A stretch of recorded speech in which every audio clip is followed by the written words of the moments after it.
What's up, guys? Welcome back to the channel, or if you're new here, welcome to the channel. So let's talk a little bit about what's going on with this Renegade. So I was reading some of y'all's comments on what was going on. I think James mentioned it. He said go ahead and replace the coil. So here's the old one. So I found some pretty interesting things that I'd like to share with y'all. So this one here, just picked it up from AutoZone. It's a Duralast. All right, don't get me wrong, I'm all for running OEM parts if OEM, or if like Can-Am made it, but Can-Am does not make this one. As you can see, it's a Bosch. So you can actually Google this part number here, and I'll put it up on the screen because it's not really coming up clear. You can Google it, and this exact Bosch coil pack is like $30, almost anywhere from like 30 to 40 bucks. So Can-Am does not actually make the coil pack, and they charge like $150 for it, or $170 depending on what dealer. Now the spark plug wires, these are Rotax. All right, they haven't come in yet. Hopefully they'll come in today or tomorrow. But here's the front one that I replaced. So you can't really see, but it's like a thread is the core for the continuity, and this is the boot I put on it. So it's just like a screw-in style, like the original. So I'll take the rear one off so y'all can see what I'm talking about, how these boots are designed. So it's just like a terminal fitting on there, and it literally just twists right onto it.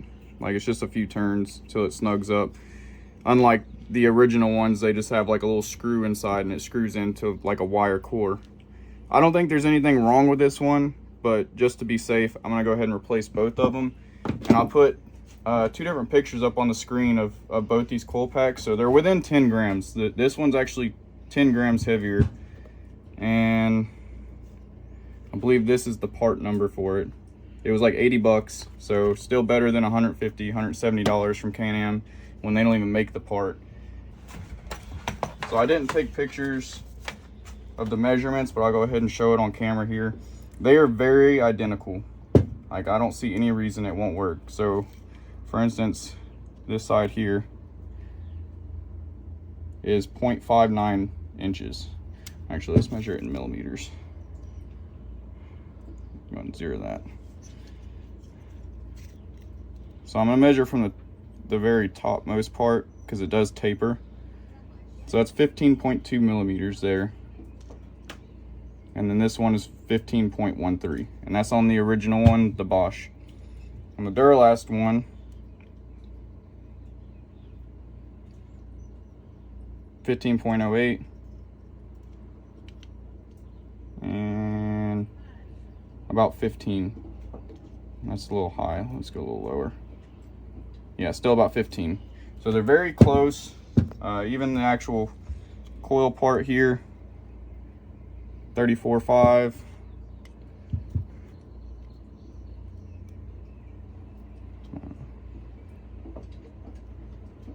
These are a little hard to measure, but they're within like half a millimeter. 34.7.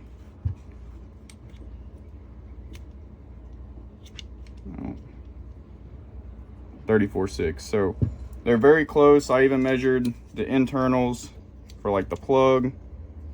I guess 20.7, 20.3. I mean, that close of a tolerance, you're not even going to notice a difference. So I think it's going to work just fine. They literally weigh pretty much the same.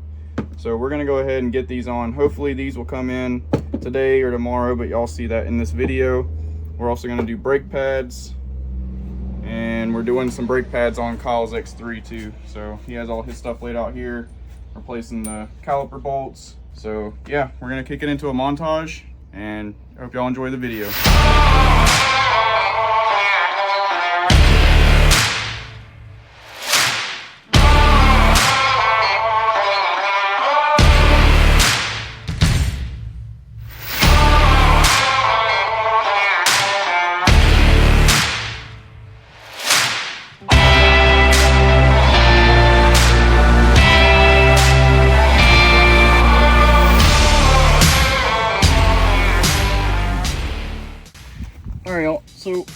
Val's X3. I don't know if y'all know this. We didn't know about it. Ooh, that's pretty warm because you just heated it. So these Torx are actually called a TP30, not a T30. So they're more rounded. And the only companies that make that tool are Snap-on and Matco. So he already drilled this one out, and we're about to try to extract it. But he did get new bolts straight from Can-Am, and it actually takes the regular T30, and they fit perfectly. These are new bolts. Yeah, literally fits perfectly in these. So I don't know if they just made the change or what, but the TP30s have more rounded points. All right, guys, so I got you on the tripod now because we're about to try something new. The bolt extractor actually broke off in there. We tried drilling it. I figured we probably couldn't, but I gave it my best effort for probably 30 minutes or so. So now we're gonna try, hopefully y'all can see that. We're gonna try and weld this in here. I don't know how well it's gonna work. Yeah, there's a chance of ruining the caliper, but theoretically it's already ruined. We're gonna try to weld that in there. Hopefully it works. I measured the continuity from this banjo bolt to here, and it ohms out good, so we should be able to get a good weld on it. Hopefully it doesn't break, and hopefully we can get it out. So we'll find out.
Well, guys, it's not really going as planned today.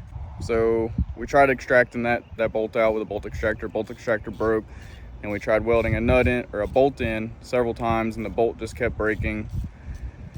So pretty much done with the rear. He's got enough pad left to ride a couple more times, but he's just gonna have to get a new caliper. So we're just gonna go ahead and replace the pads on the front. What do you think, Kyle? That's all we got. How you think it's going so far? It's not going very good, just being honest with you. Yeah, but we'll get it done.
guys, so it's actually a new day now. I started this video on Wednesday. It's now Friday.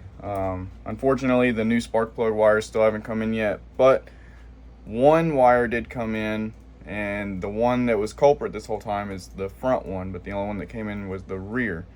So what we're gonna do, it came in yesterday, but if the front one doesn't come in today, then we're just gonna put this head back on. I took it off to show y'all what it looked like.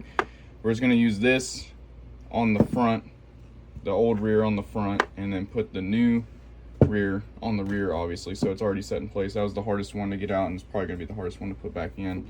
I know I said that they were coming from Texas, but they were in Texas, but I guess our order didn't get in soon enough before somebody else's. So the rear one that we have now, the new one, actually came from Wisconsin, and the front one is coming from Canada. And I guess there's an issue with the Can-Am's website right now or something for the dealers, so they don't have a way to actually see their invoice or anything. So they don't know if the order's in or when it's gonna be in. So we're just gonna roll with just running two rear spark plug wires. They're the same exact wire, they're just different in lengths, obviously, so that they can reach the rear cylinder in the front. But yeah, we're gonna get into it. We're just gonna go ahead and put this new coil pack in that I showed y'all, hook up this old rear wire on the front cylinder until Kyle gets here with the new wire so we can run it on the rear cylinder. I'm gonna try to film some of this, but it's gonna be kind of hard to see. It's in a really tight spot. Don't mind my wiring. I got rid of the original winch relay, but the winch mounts on this bracket here, and if you take the bolt out there, which goes up there, you can actually move this down, and the coil pack mounts right there in that one right there, that bolt hole right back there. So like I said, it's a very tight spot, but I'll try to get an angle for y'all and we'll get this thing in.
Alright guys, so it's not much more I can do until Kyle gets here with the other coil pack, or not the coil pack, the other spark plug wire. But to get to the rear spark plug, it's super easy. It's right here. So not hard at all, just I'll take that plastic off. And then the front one, it's a little bit trickier, but it's not bad. He's got to take 1, 2, 3, 4, 5 bolts out. You don't have to take this off, you just need to lift it up, about how I have it. Then there's a exhaust heat shield that goes right here. You have these bolts here, and then 2 on the top, 6 bolts. And then the spark plug is right there at the end of this wire here. But I gotta get this video edited so I can get it up for you guys. There's not really much more to show other than putting the other spark plug wire on and putting it back together. But yeah, huge shout out to, I think his name was James, who commented on my last video recommending the coil pack. I already had that in the back of my mind, but that just really pushed me to go ahead and get it done, because you never know. I'm pretty sure it was that front spark plug wire. I'm pretty sure it was compromised by cutting the end of it and twisting a 2020 style boot on there. But like I said, you never know. But yeah, thank you guys for watching. If you made it this far in the video, as always, hit that subscribe button, hit that like button if you enjoyed the video, and we'll catch y'all on the next one.